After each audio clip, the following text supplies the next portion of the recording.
ಸ್ಕೂಟಿಯಲ್ಲಿ ಹೋಗುವಂತಹ ಕೊನೆ ದೃಶ್ಯ ಸೆರೆಯಾಗಿದೆ. ಜೂನ್ 8ರಂದು ರೇಣುಕಾ ಸ್ವಾಮಿ ಸ್ಕೂಟಿಯಲ್ಲಿ ಓಡಾಡಿದ್ದಾರೆ. ಏಷ್ಯಾನೆಟ್ ಸುವರ್ಣ ನ್ಯೂಸ್ಗೆ ಆ ಸಿಸಿಟಿವಿ ದೃಶ್ಯಗಳು ಲಭ್ಯ ಆಗಿದೆ. ರೇಣುಕಾ ಸ್ವಾಮಿ ಸ್ಕೂಟಿಯಲ್ಲಿ ಹೋಗುವಂತಹ ಕೊನೆ ದೃಶ್ಯ ಇದು. ಜೂನ್ 8ರ ಬೆಳಗ್ಗೆ 9:48ಕ್ಕೆ ಸ್ಕೂಟಿಯಲ್ಲಿ ತೆರಳಿದ್ದ ರೇಣುಕಾ ಸ್ವಾಮಿ ಚಳ್ಳಕೆರೆ ಗೇಟ್ ಕಡೆಯಿಂದ ಅಪೋಲೋದತ್ತ ತೆರಳಿದ್ದ ದೃಶ್ಯ ಇದು. ಅಪೋಲೋದಲ್ಲಿ ಕೆಲಸ ಮಾಡ್ತಾ ಇದ್ದ ರೇಣುಕಾ ಸ್ವಾಮಿ, ಹಾಗಾಗಿ ಕೆಲಸಕ್ಕೆ ಅಂತ ಚಳ್ಳಕೆರೆ ಗೇಟ್ ಕಡೆಯಿಂದ ಅಪೋಲೋದತ್ತ ತೆರಳಿರುವಂತಹ ದೃಶ್ಯ ಸಿಸಿಟಿವಿಯ ದೃಶ್ಯಗಳನ್ನ ನೋಡ್ತಾ ಇದ್ದೀರಿ. ಜೂನ್ 8ರಂದೇ ರೇಣುಕಾ ಸ್ವಾಮಿಯ ಹತ್ಯೆ ಸಹ ಆಯಿತು. ಸ್ಕೂಟಿಯಲ್ಲಿ ಈ ರೀತಿ ಬಂದವನನ್ನ ದರ್ಶನ್ ಗ್ಯಾಂಗ್ ಕಿಡ್ನಾಪ್ ಮಾಡುತ್ತೆ.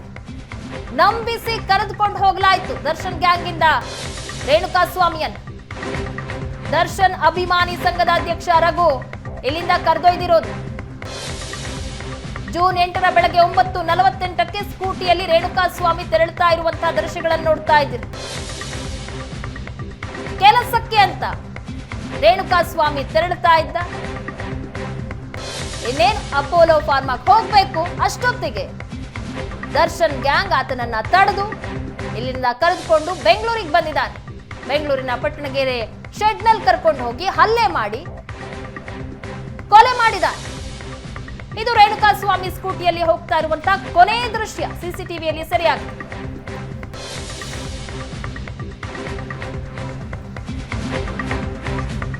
ಕೊಲೆಗೂ ಮುನ್ನ ಹಾಗಾದ್ರೆ ರೇಣುಕಾ ಸ್ವಾಮಿಗೆ ಬೆದರಿಕೆಯ ಕರೆ ಬಂದಿತ್ತ?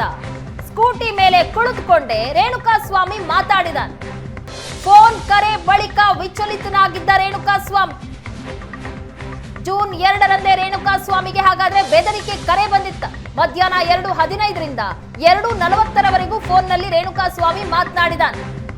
ರೇಣುಕಾ ಸ್ವಾಮಿ ಮಾತನಾಡುತ್ತಾ ಕುಳಿತಂತಹ ದೃಶ್ಯ ಸಿಸಿಟಿವಿಯಲ್ಲಿ ಸೆರೆಯಾಗಿದೆ. ದೃಶ್ಯದಲ್ಲಿ ನೋಡ್ತಾ ಇದ್ದೀರಾ. ಜೂನ್ 2ರಂದು ರೇಣುಕಾ ಸ್ವಾಮಿ ಫೋನ್ನಲ್ಲಿ ಮಾತನಾಡ್ತಾ ಇರುವಂತಹ ದೃಶ್ಯ.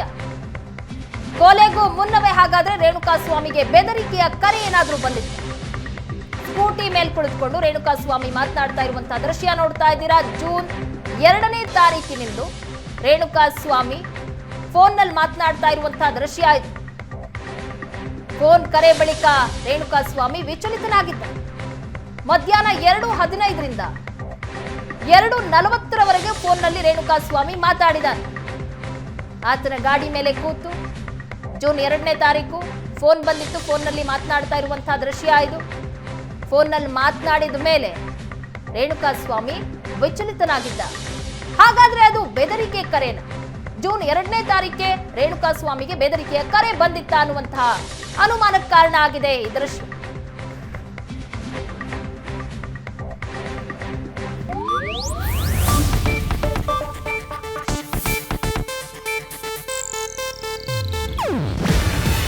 ಇದು ಏಷ್ಯಾನೆಟ್ ನ್ಯೂಸ್ ನೆಟ್ವರ್ಕ್ ಪ್ರಸ್ತುತಿ.